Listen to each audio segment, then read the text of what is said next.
I actually brought this. I brought some things. You have to guess who said these things. I love this place. What's not to love about Vermont? Who said that? Joe Biden. Where did he say it? New Hampshire. You can't make this up. Poor kids, just as bright and talented as white kids. Who said that? Pretty amazing, isn't it? By the way, my favorite Joe Biden moment might be this. He finishes, doesn't know where to go as usual. And he hasn't done that just once, he's done that twice. I mean, you got to work hard at shaking air. I don't, who's there? I got a few more Bidens, then we'll get into some serious stuff. So a man asks about Hunter, and then Joe Biden challenges the guy to a push-up contest. Now, let me get this straight. The guy that fell not once, not twice, but 3 times climbing up the stairs to Air Force One wants to have a push-up contest with anybody? Man, when my daughter was 4, she could win that. And then I don't know what's worse, the fact that our president can't climb the stairs without falling down 3 times, or his press secretary in the plane says it was very windy outside. Is it worse that he fell, or is it worse that the wind blew him over? I don't know what's worse. There's your President Joe Biden. And then he said in a debate, the only African-American woman elected to the United States Senate endorsed him. Kamala was running with him. And there had already been previously an African-American woman senator, but he gets that wrong. You know, he says a lot of dumb things. You can't work at a 7-Eleven or a Dunkin' Donuts unless you have a slight Indian accent. Could you imagine if any one Republican ever said that? What the reaction would be? It would be insane. I could do this all day, but I don't want to waste my time. I want to talk to you about something that's a little bit important and also a little bit of fun. We all love our country, right? Everybody here, we love our... We live in the greatest, single best country, I believe, God has ever given man, right? Right? We believe as conservatives in something that is called natural law. What's natural law? Natural law is a pretty simple concept. We have our Declaration. Joe doesn't know it. You do. Much smarter crowd here than any other Democratic event. They're all full of Adam Schiff. If you say shit fast enough, people say think I'm saying shit, but I'm not. That's the whole point of it. People call up the radio station. He just cursed on the air. No, he said Adam Schiff. Can you tell the difference? But here's the beauty of what we stand for, what this movement stands for. And this is the movement that will save this country and get this country back on track. Because we all know what has happened in the last 18 months cannot continue. The country cannot survive with these failed policies. And it's simple. I can tell you in a minute what it means to be a conservative, right? Then I'll go into more detail. What do we believe as conservatives? We believe in liberty, right? And if you disagree, just scream it out. I'll bring you on stage and debate you. We believe in liberty, right? We believe in freedom. We believe in capitalism. We believe in our precious Constitution. That includes Amendment number 1 and Amendment number 2. That includes all the amendments. Hang on, my mic thingy here fell off. We'll get into that. Sarah Carter is in the house. Stand up, Sarah. Look at this. And Mercedes Schlapp is in the house. Give it up for Mercedes. So we believe in liberty, we believe in freedom, we believe in capitalism, we believe in our Constitution, we believe in lower taxes, we want less bureaucracy. We want government to get the hell out of the way and let us bring that natural talent that God gave us to fruition. This is not complicated. Conservatism is not complicated, especially if you believe in the concept of natural law, which is that, we hold these truths to be self-evident, that all men are created equal, that they're endowed by the thing. The thing. I'm watching that and I'm saying, holy Adam Schiff. That's the President of the United States. That thing, God, our Father, the creator of everything. Rights come from God, not from government. That's what we believe. So we want lower taxes, we want less bureaucracy. It's not complicated so far. Then we want a few other things. We believe in the rule of law. We believe in law and order so every town and every city in America is safe and secure, because you cannot pursue happiness if you don't have safety and security in your town and in your city where you live. And you see an explosion of crime all over the country, broad daylight, New York. How is this defund, dismantle, no bail law mentality, mindset of the left, how has that served the people in this country? It's been an unmitigated disaster.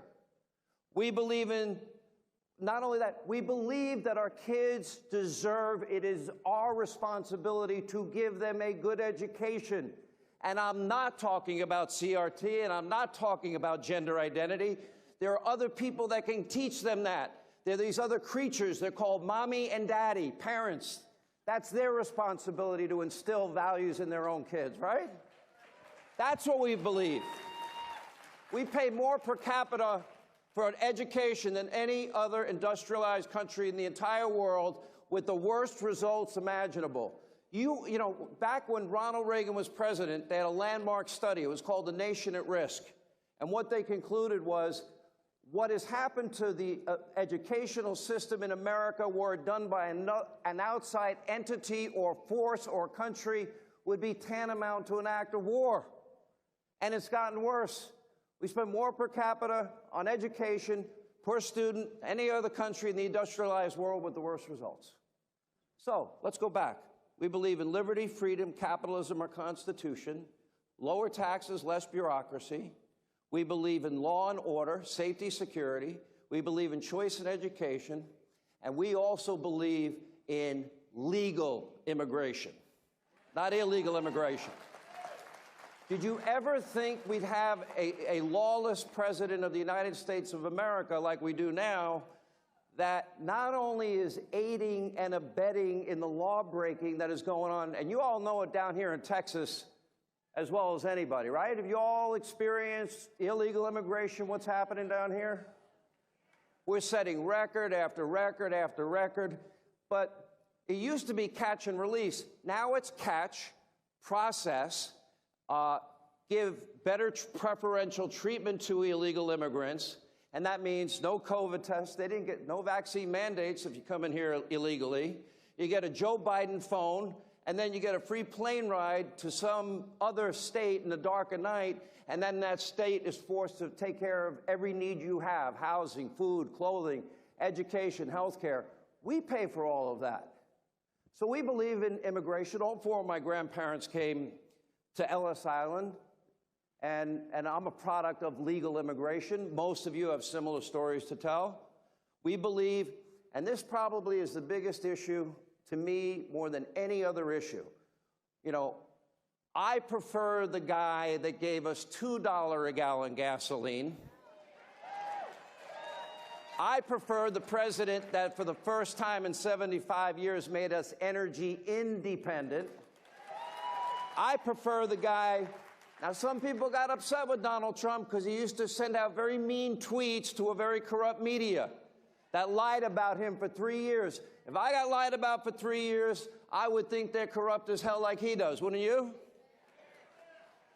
So you think about it. I want America not only to be energy independent again, to be energy dominant.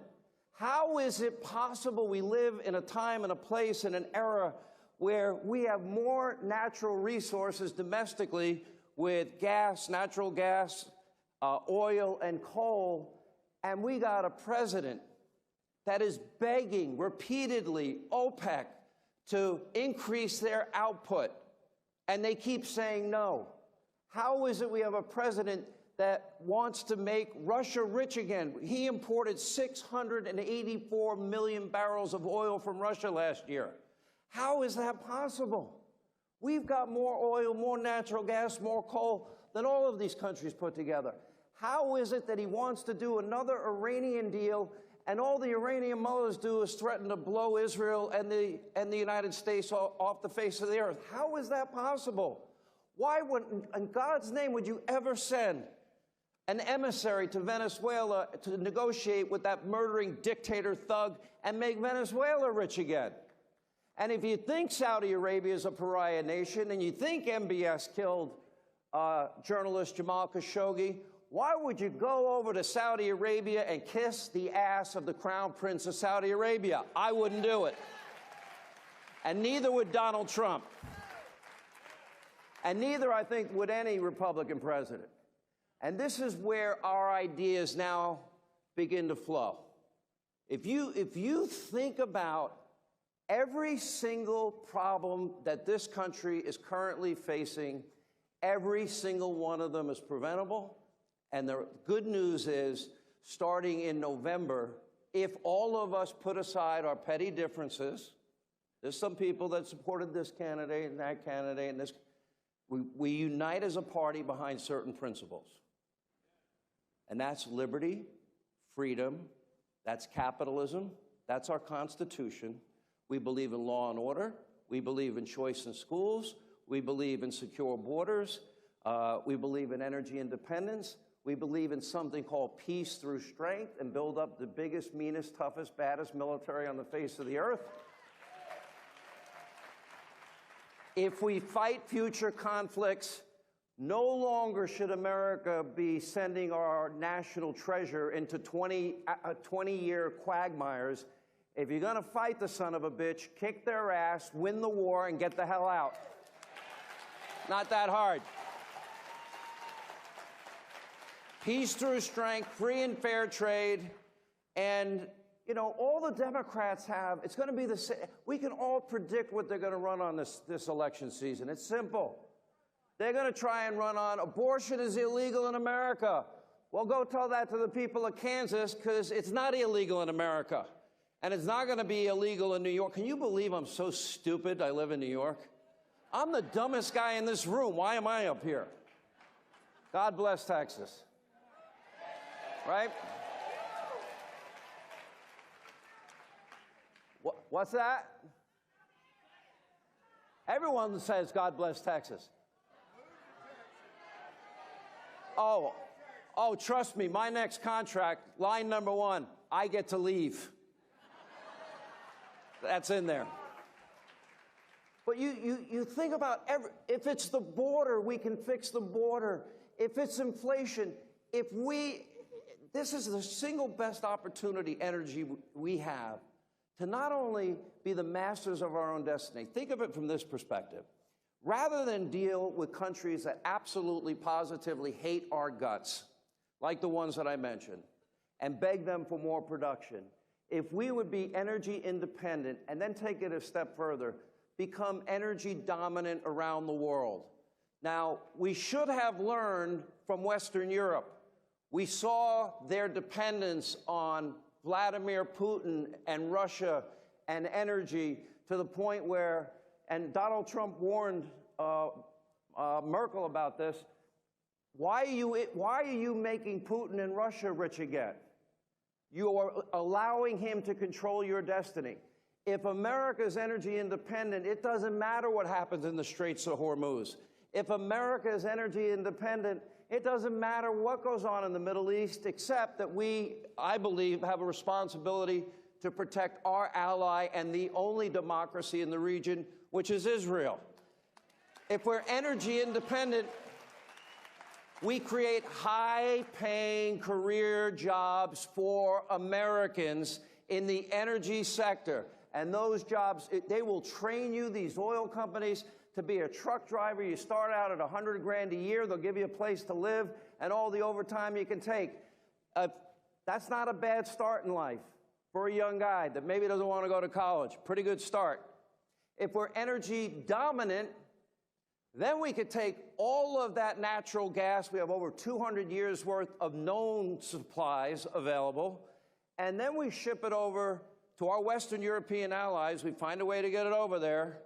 And then America not only is energy dominant, but then why do you think Saudi Arabia is so rich? Why are all these Middle Eastern countries so rich? Why was Venezuela way back in the day so rich? Because they had energy. We've got more than all of them put together. So it's good for national security. It's good for job creation. We have this other little problem that's been going on. It's called inflation. And every month I keep hearing it's transitory. It's not transitory. Just like the recession is a real recession. 2 quarters of negative growth, that equals a recession. We are living in a recession. The recession was caused by Joe Biden and the climate alarmist cult that want you to think that the world is going to end in 12 years. Now, AOC said that 2 years ago. And my feeling is, if it really was going to end in 12 years, I'd say the hell with it all. Let's have one big party for the last 10 years. And then we'll all go home and see Jesus together, or at least half of us will. I can't speak for what y'all are doing in your private life. But again, all of these problems were preventable, all of them are fixable. You want to fix the problem at our border? How hard would it be to put back in place the Stay in Mexico policy? How hard would it be to finish building the wall? How hard would it be to do these simple things? And look, with immigration, I don't care where you come from. I just ask that you do it legally. And anybody that's going to come to America, one, should have a background check to make sure you don't have radical associations. Two, you need a health check. You might not know it, but we just came through. We're still in the middle of a pandemic. In the middle of a pandemic, I think you need to prove that you're healthy. And number three, you need to be able to prove that you're not going to be a financial burden on the American people because we can't afford it.